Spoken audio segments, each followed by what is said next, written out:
একটি সুন্দর ছোট্ট গ্রাম ছিল। সেই গ্রামে টুনটুনি আর একটি বিড়াল বাস করত।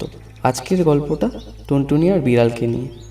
একটা গৃহস্থ বাড়ির ঠিক পেছনে বেগুন গাছে একটা টুনটুনি খুব সযত্নে তার বাচ্চা। এইদিকে গৃহস্থের বিড়ালটা ছিল খুবই দুষ্টু। সে ছানাগুলো খাওয়ার কথা ভাবতো। গাছের তলায় এসে বলল, কি করছিস লা টুনটুনি? টুনটুনি বলল, প্রণাম জানাই মহারানী। তাই শুনে বিড়াল খুবই খুশি হলো ও সেখান থেকে চলে গেল।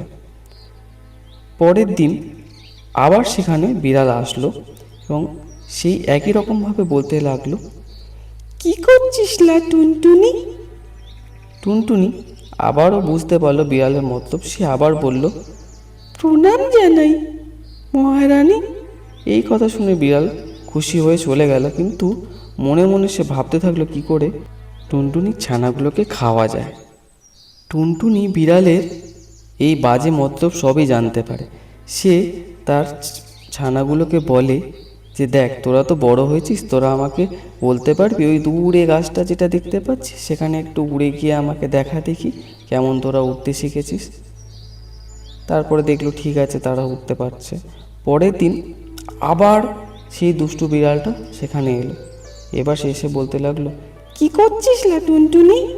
আর এদিকে টুনটুনি বলতে লাগলো, তুই দূর হ লক্ষ্মী ছাড়ি বিড়ালিনী, আমি এই চললাম আমার ছানাগুলোকে নিয়ে, তুমি এবার যা ইচ্ছা করো এই বেগুন গাছের সঙ্গে। বলে হাসতে হাসতে সেখান থেকে ছানাগুলোকে নিয়ে উড়ে চলে গেল। এদিকে বিড়াল বেগুন গাছের কাঁটা খেয়ে খুব কষ্ট পেয়ে সেখান থেকে লাফিয়ে মনের দুঃখে চলে গেল আর বলতে থাকলো, ইস, আমারই কি ভুল হয়েছে, আমি কেন রং করতে গেলাম, ফন্দি করে নিজেই ফেঁসে গেলাম।